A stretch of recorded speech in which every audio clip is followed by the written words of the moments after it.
Muy buenas tardes. También pues quiero enviar un saludo y un abrazo fraterno al Padre Salvador. En esos momentos difíciles, pues que Dios acompañe a su familia y que le dé fuerza. Eh, pues m- Realmente muchas gracias por la invitación a participar con tan distinguidos colegas en esta jornada en homenaje a Don Vasco.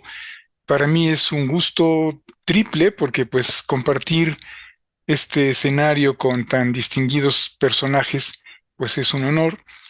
Además, hablar de Don Vasco es otro honor y ser invitado por una institución a la que yo quiero y en la que yo trabajé muy a gusto.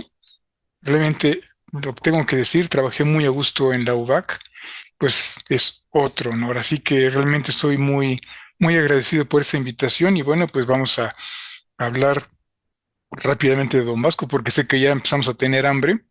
Entonces, pues vamos a platicar un poco sobre, digamos que estamos haciendo aquí con esta ponencia sobre la herencia medieval y renacentista de Don Vasco, pues una especie de síntesis de lo que mis colegas tan brillantemente han comentado hoy, ¿no? Hemos hablado de diferentes fuentes que han influido en la obra, en el pensamiento de Don Vasco, y pues realmente nos damos cuenta de que él es un heredero pues de una herencia medieval y renacentista muy fuerte y no es gratuito. Él vive precisamente en esta etapa tan interesante de de transición de la Edad Media al Renacimiento. Antes se tenía la idea de que la transición del medievo a esa época moderna pues, había sido muy fácilmente comprensible, que era una transición muy marcada, y no. Hoy, más que hablar de una transición y de un cambio de época, podemos hablar de una especie de metamorfosis, ¿no? El paso de la Edad Media al Renacimiento fue muy tenue, muy lento en muchos casos y se extendió por más de un siglo. Depende todo de la disciplina en la que estemos centrándonos. Si ustedes, por ejemplo, hablan de la música medieval y de la música renacentista, pues sí, los cambios sustanciales son más o menos por 1410, 1420. Pero si nos vamos a las artes plásticas, con el asunto de la cientificidad, de la perspectiva y de esas cuestiones geométricas con Masaccio, con Ghiberti, pues entonces estamos en los años 20 del siglo XV, en esa transición de lo medieval a lo renacentista.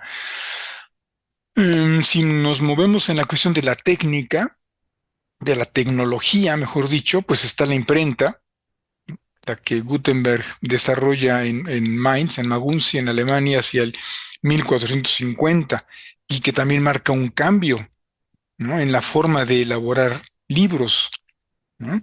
Así que ya vamos ahí más o menos tres eh, acontecimientos que pueden marcar un cambio de época de lo medieval a lo renacentista, o está en cuestiones de geopolítica, pues la caída de Constantinopla en 1453, mayo, ¿no? Que también pues coloca a Europa ante condiciones geopolíticas y geoestratégicas muy distintas, digamos, de cara a lo que hace el Imperio Otomano, el creciente Imperio Otomano. Y si nos vamos un poquito más para allá, pues llegamos a la llegada de los europeos a América en 1492. Es otro cambio de época, también otro acontecimiento importantísimo. Y todavía podemos hablar de más aspectos, por ejemplo, en cuestiones militares, las batallas que emprende, por ejemplo, el Gran Capitán 1503, por ejemplo, me parece que fue la primera vez en que un contingente de infantes con mosquetones derrota a un ejército a caballo. Eso también es, en términos de la ciencia militar, un cambio de época.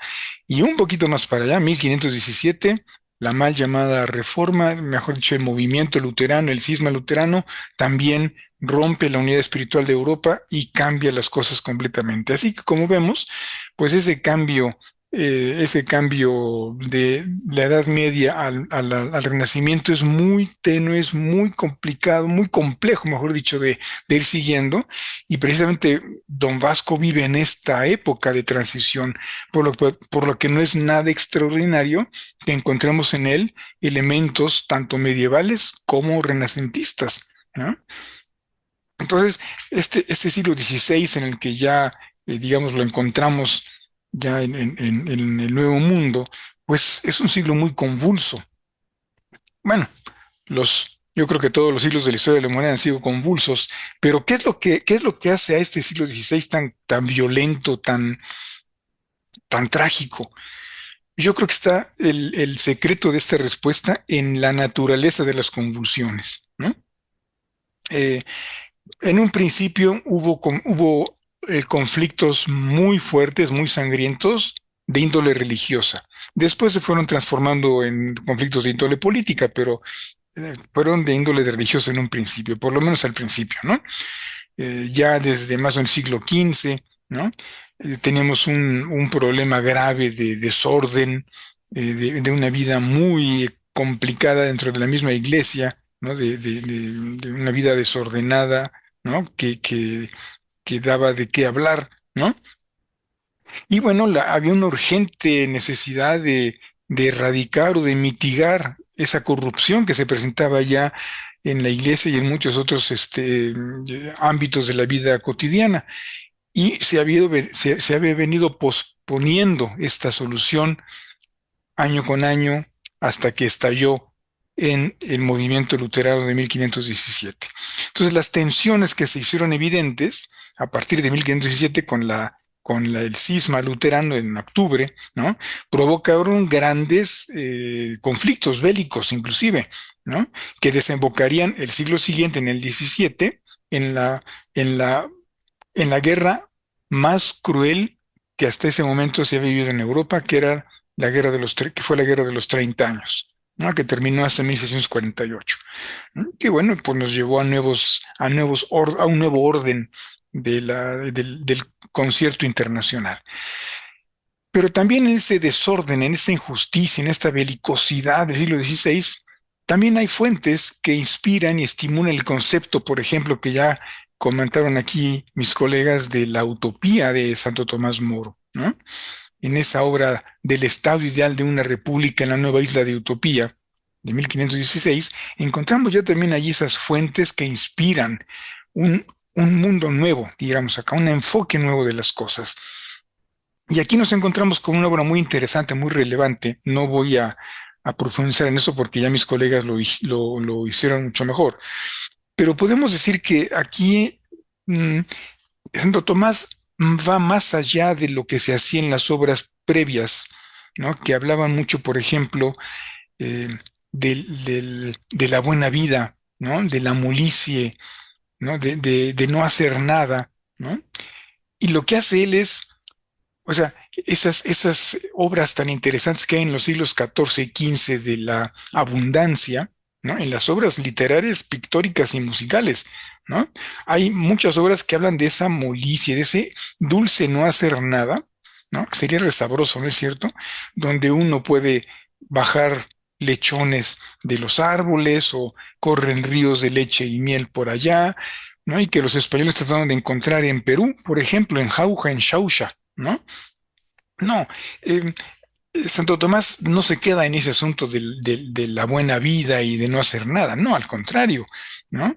Él emprende una crítica muy severa contra de la realidad de su época, ¿no? Y no se pone ahí a decir que qué bonito sería si no hiciéramos nada, no, no hace eso, sino que busca que todos hagan algo, que todos trabajen, ¿no? Entonces expone también de manera muy sarcástica cómo sería el gobierno ideal de una república ficticia, que contrasta evidentemente con lo que hemos comentado acá de un siglo violento, de un siglo pues bastante cruento, ¿no? Entonces son prácticas culturales, económicas, sociales, políticas que Moro reconoce en su tiempo y que le repugnan, ¿no? Utopía, sí, es una isla, es un nombre pues mis colegas lo saben mejor que yo, pero es un nombre inventado por él que nunca explicó, al menos yo no encuentro dónde lo explicó. Puede ser que signifique en ningún lugar o un buen lugar, pero bueno, hoy entendemos por utopía algo perfecto, algo inalcanzable, ¿no? Aunque, bueno, con otro significado lo encontramos en Santo Tomás, pero bueno, este, este político, escritor o escritor político recorre caminos que nos parecerían modernos y que, pues sí, influyen de alguna forma en el pensamiento de Vasco. En el segundo libro de la Utopía, Moro ya describe una sociedad ficticia en el Nuevo Mundo, ¿no? Sin propiedad privada, sin dinero, pero el trabajo está reglamentado. Aquí ya no estamos en un escrito medieval que, que alabe la flojera, que alabe el no hacer nada, el ocio, la molicie. No, aquí se castiga el ocio improductivo, ¿no? Si ustedes, por ejemplo, revisan lo que cuentan los españoles de ese lugar en Perú, Jauja, ¿no? Como se pronunciaría hoy, Jauja, pues allí pues era otra cosa, era no hacer nada, era vivir de lo que ya estaba allí, era pues, simplemente disfrutar del mundo y de la vida. Acá no, en la Utopía de Moro se castiga ese ocio improductivo, se busca la tolerancia religiosa, ¿no? Y hay principios que valen para todos. Entonces, en ese sentido, pues estamos ante a una obra que ya está dejando atrás algunas de las ideas medievales. Claro, el problema a veces con Santo Tomás es que con ese sentido del humor que tenía, a veces no sabemos si está hablando en serio o no. Hay a veces doble sentido en alguna de sus figuras y afirmaciones y han llevado a los estudiosos a diferentes interpretaciones y conclusiones. Pero bueno, debido a este ambiente tan complejo del siglo XVI, esa desilusión que se vive en Europa, esa desesperanza, ¿no? Que encontramos, por ejemplo, con esas crisis en materia religiosa, ¿no? No solamente es el asunto de Lutero, son los pleitos de Carlos V, ¿se acuerdan ustedes de Carlos V, el del chocolate, pues, este, cuando combate al Papa, ¿no? El saqueo de Roma, etcétera. Estos hechos, estos acontecimientos tan violentos generan desilusión y desesperanza. Entonces, muchos europeos creen ver en el Nuevo Mundo algo mejor, ¿no? Hay que escuchar cómo llegan los relatos a Europa desde el Nuevo Mundo, desde América, que hablan de la belleza de los paisajes, de la bondad y mansedumbre de los indígenas, de la naturaleza pródiga, ¿no? De esas impresionantes posibilidades de instaurar allí en el Nuevo Mundo allí un reino de Dios en la tierra. Es decir, no en Europa. Europa ya está cansada, Europa está agobiada, está corrupta, mientras que el nuevo mundo allí está, ¿no? Y entonces eso despierta en muchos europeos deseos de emprender tareas misionales en esos territorios que se van descubriendo. Y curiosamente los europeos no buscan en el nuevo mundo cosas nuevas, sino buscan encontrar lo que creen que ya existe. Eso es interesantísimo. Por ejemplo, buscan en América, en el Nuevo Mundo, las 7 ciudades de Cibola y Quivira, ¿no? A partir de una muy antigua leyenda medieval española, ¿no? El Dorado también, buscan el Dorado, esos lugares de riquezas legendarias, o buscan la isla de California, ¿no? Y de su reina Calafia o Calafía, ¿no? Que ya ustedes lo saben, esa bellísima novela de caballería de las Sergas de Esplandián de García Rodríguez de Montalvo de 1505, me parece, sí, 1505, 1510 por allí, se publicó esas Sergas de Esplandián, pues ya hablan de Califerne, ¿no? De Califerne, pero el nombre lo encontramos ya desde el siglo XI en el Cantar de Rolando, imagínense ustedes, ¿no? O sea, parecería como si los europeos buscaran en el Nuevo Mundo esas leyendas y esas cosas maravillosas que ellos sabían que existían, pero no habían visto. Las, las Amazonas, por ejemplo, ¿no es cierto? Y luego, pues aquí quieren encontrar a las Amazonas, quieren encontrar vampiros, ¿no? Los murciélagos hematófagos, ¿no? Y después se relacionan con ese personaje de la Rumania actual, los tesoros de los incas y de los aztecas, el Potosí, esas riquezas enormes, ¿no? Que incluso en el Quijote se mencionan, ¿no? Entonces son elementos todos estos reales, fantásticos o una mezcla de los dos, ¿no? De lo real y de lo fantástico. Y que todo mundo, pues entonces busca y busca y busca. Por eso es que el gran Alejo Carpentier, ese gran eh, eh, intelectual cubano, eh, hablara o dijera que que la conquista de la historia de la América toda era una crónica de lo real maravilloso. Así decía Alejo Carpentier. La historia de la América es la historia de la crónica de lo real maravilloso, ¿no? Y aquí recordemos lo que decía Luis Beckmann, ¿no? Que la conquista española de América es la última eh, empresa de la caballería medieval, ¿no? Y que además acá tenemos en América, sobre todo en México y también un tanto en Brasil, elementos culturales tanto medievales como renacentistas. La influencia de Erasmo de Rotterdam sobre el obispo Juan de Zumárraga, por ejemplo, o la de Moro sobre Don Vasco. Quizá algunos hablan también de Girolamo Savonarola, el florentino aquel, sobre los franciscanos, los primeros franciscanos en llegar a Nueva España. Posiblemente este tema yo no lo conozco muy bien. No sé si los primeros franciscanos le llegan a un dominico medio loco, no lo sé, pero hay quien habla de que Girolamo Savonarola también influyó en esos primeros franciscanos que llegaron a la Nueva España, ¿no? Y allí encontramos ya esos elementos, pues en parte medievales, en parte renacentistas. También los frutos de ese resplandor medieval tardío. Acuérdense ustedes que la España medieval florece hacia fines del siglo XV en gran medida, ¿no?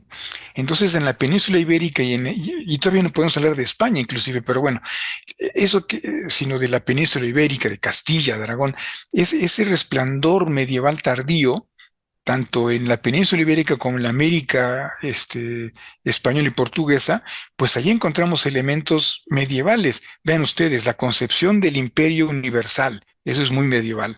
La nueva mística, la nueva escolástica, la figura del municipio, que sigue siendo un asunto vigente en toda América Latina, el municipio como fundamento político y administrativo de nuestros países, el trazado en damero de nuestras ciudades, las primeras ciudades americanas, ¿no? Eh, yo vivo en una de ellas, Puebla de Los Ángeles es una de las ciudades, pues que fueron así, o Santo Domingo, o, o Lima, ¿no? Fueron trazadas en damero, o sea, siguiendo una costumbre también medieval, ¿no? Porque son antes de las ordenanzas que después dieron lugar a otras ciudades. La devoción a la Virgen María, la estructura social, la música, la estructura jurídico-administrativa comercial de ultramar, en fin, hay muchísimos elementos, palabras inclusive, ¿no? La modorra, el botín, etcétera, son palabras de origen medieval. Esta influencia cultural aquí en la Nueva España es muy rica, ¿no?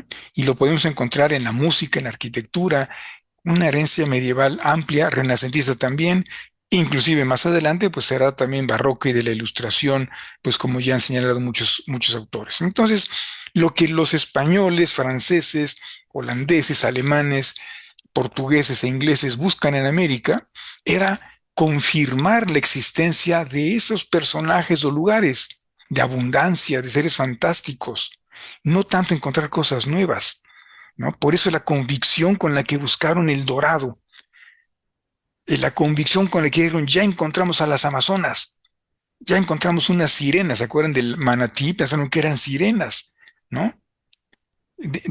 Las siete ciudades de oro, los portugueses buscaban al Preste Juan, ¿no? Y es su legendario reino cristiano, que ya desde el siglo XII se menciona, y que los portugueses fueron a buscar también en Asia y en África, la fuente de la juventud que algunos buscaban, los franceses buscaban en Florida, o la isla de San Borondón, ¿no?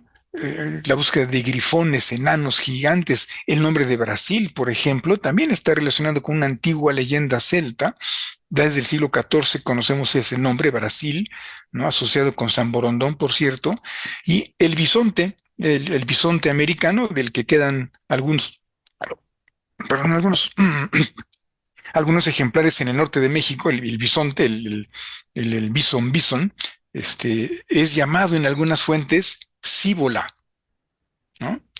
Como una de las 7 ciudades de oro. O sea, ese animal recibe el nombre de una de las ciudades de oro de las leyendas antiguas medievales.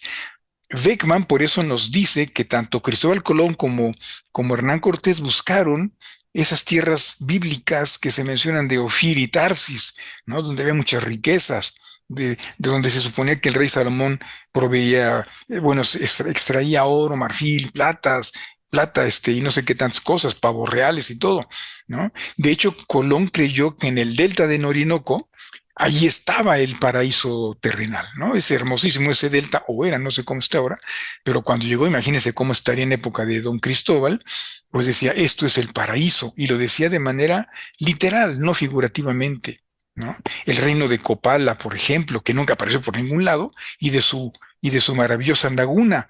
Por eso en México, a una región que se encuentra en el norte del país, entre los estados de Coahuila y Durango, se le llama la laguna por esa leyenda medieval de Copala y su laguna, ¿no? La laguna se llama la- la- la región de la laguna. Entonces, esos espejismos de lugares de abundancia, de bondad, de plenitud, pues no solamente atrajeron a los españoles, sino a portugueses, franceses, holandeses, etcétera. Y esto no solamente en el siglo XVI o en el siglo XV, sino hasta el siglo XVIII, el siglo de las luces, ¿no? Pero aquí, como decíamos en la obra de Santo Tomás, que influyó en Don Vasco, no solamente se habla de abundancia, de tranquilidad y de orden, sino que se habla de no aceptar el ocio. Aquí ya estamos ante una visión diferente, ¿no? Aquí estamos hablando de un lugar bien ordenado, pacífico, justo, que es lo contrario de la catástrofe europea de esa época, ¿no? Y eso juega un papel importante en las labores, por ejemplo, de Don Vasco de Quiroga. Esta utopía, pues, influye en este gran personaje, en este gran emprendedor, Don Vasco de Quiroga. Y, pues, desarrolla una actividad misionera muy importante, particularmente en el estado de Michoacán. Entonces, aquí también partimos de algo interesante. Este abogado, este licenciado, Don Vasco de Quiroga, pues llega cuando él vive lo que ocurre en Michoacán, que es algo extraordinario, porque el señorío purépecha sería derrotado por los españoles, algo que ni los mexica habían logrado conseguir, ¿no? Derrotar a los purépecha. En su capital, en Tzintzuntzan, se erige la diócesis bajo la guía del oidor, entonces oidor Vasco de Quiroga. Y aquí emprende él esa labor extraordinaria, muy exitosa, ¿no? Cuyos frutos hasta cierto punto todavía los podemos ver en nuestros días, pues de que los pueblos michoacanos se fueran ajustando a ese modelo ideal, libre de corrupciones, de vicios y de abusos, que Don Vasco había leído en Moro, ¿no? Su idea era formar, pues ya lo han comentado ustedes, ¿no? Los colegas, una nueva sociedad indígena de corte cristiano, pero al igual que los jesuitas más adelante, separada de los españoles, para que no se contaminaran, ¿no? Nada de dejar pasar vicios y maltratos o corruptelas, ¿no? Y además, pues tenían a los indígenas cristianizados en un solo lugar, ¿no? Así era más fácil evitar que regresasen a sus prácticas paganas o que reincidieran en sus prácticas idolátricas y cosas así, ¿no? Entonces, esta, esta construcción de una república de indios le ayuda, ¿no? La experiencia que ha ido acumulando cuando funda sus pueblos hospital en la Ciudad de México, de que ya han ustedes, mis colegas, mencionado, y después a orillas del lago de Pascua, ¿no? Santa Fe, cada uno. Y bueno, pues también, al igual que muchos otros misioneros, pues también se admiran de la aparente inocencia y simplicidad que creyó ver en los indígenas, ¿no? Se concentra en los aspectos educativos de la evangelización, en la organización de las actividades manufactureras, en servicios sociales, ¿no? Y bueno, había propiedad comunal, ¿no? Tal como en la isla de Santo Tomás Moro, pero cada familia tenía su casa y su jardín. Toda la organización buscaba elevar a los indígenas a un nivel de humanidad y de virtud que pues ya era imposible hallar en la sociedad europea, ¿no? Que estaba pues sumida en la ambición, en la avaricia, en la corrupción, en la crisis religiosa, etcétera, ¿no? Por eso es que ya de edad avanzada redacta esas ordenanzas de los hospitales basándose en la utopía de Santo Tomás Moro. Eh, y bueno, después otras órdenes religiosas se inspirarán en esta obra de Don Vasco. Pero no podemos decir que sus ordenanzas sean utópicas, ¿no? Y tampoco son dictatoriales como algunas de las que uno puede ver en la utopía de Santo Tomás, que a veces parece ser como que medio autoritario el asunto. No, es aquí, no sé ustedes qué opinen, pero yo veo en estas ordenanzas la obra diligente, la obra generosa, organizada de un jurista. Ya quienes me han antecedido en el uso de la palabra lo han comentado, ¿no? Era un jurista, don Vasco. Y al igual que Santo Tomás Moro, ¿no? Él se concibe a sí mismo como un instrumento al servicio de Dios, como un siervo de Dios, antes que cualquier otra cosa. Eso era, un instrumento al servicio de Dios. De ahí que como él dijera, lo que buscaba era crear cristianos a las derechas, cristianos en serio, cristianos de verdad, ¿no? Ahora, esos resultados, perdón, esos esfuerzos del obispo se pueden explicar no solo a partir de Santo Tomás, sino también de la costumbre católica medieval, ¿no? Que da por sentado que hay que cuidar de los enfermos, que hay que cuidar a los débiles, a los menesterosos. Lo que ya comentaban algunos de ustedes sobre la labor el padre Salvador hace rato, ¿no? De don Vasco protegiendo y entendiendo a las minorías árabe y judía. Pues oigan, eso es también una tradición medieval. Hay muchos ejemplos de obispos medievales protegiendo a los judíos de las persecuciones, por ejemplo, ¿no? Entonces hay una tradición medieval allí que alimenta a Don Vasco, por lo que ya entonces encontramos antecedentes en Europa de lo que viene a ser él aquí en el Nuevo Mundo, ¿no? Algunos otros elementos que encontramos acá, por ejemplo, los del muy polémico gobernador Nicolás de Obando en Santo Domingo, ¿no? Hacia el principios del siglo XVI. Es decir, don Vasco es un hijo de su tiempo, un hijo de la España de su tiempo, ¿no? Ya lo sé, no podemos hablar todavía de España en ese momento, pero es un hijo de la cultura que se va formando en esa península ibérica en ese tiempo y que después nos llevará en el siglo XVI ya a la comprensión de que ya hay una España, ¿no? Su obra se explica a partir de una formación humanista, ya lo comentaban también aquí mis colegas que me antecedieron, él como humanista, con una formación humanista sólida, ¿no? Pero también se orienta, por lo tanto, no olvidemos que el humanismo renacentista se nutre del humanismo medieval del siglo XIII, ¿no? O sea, ese maravilloso siglo XIII es el que crea el humanismo. Ahí está San Francisco de Asís, por ejemplo, ¿no es cierto? Entonces, digamos que se nutre de ese pensamiento tradicional medieval que desembocará en el humanismo renacentista, ¿no? O sea, que se mezclan los elementos medievales con esos aires nuevos, aires frescos del Renacimiento. Por eso tenemos que recordar ese origen del siglo XIII, ¿no? Entonces, tenemos un, un pensamiento de Tatabasco, ¿no? Que se nutre de esas dos fuentes, lo medieval y lo renacentista. Ya, por ejemplo, él creo que ya le había leído el reglamento ese que Jean Le Charlier de Gerson había formulado para la Universidad de París, por ejemplo, en el principios del siglo XV, ¿no? Cuando era canciller de la Universidad de París. Don Vasco lo cita en su información en Derecho, por ejemplo.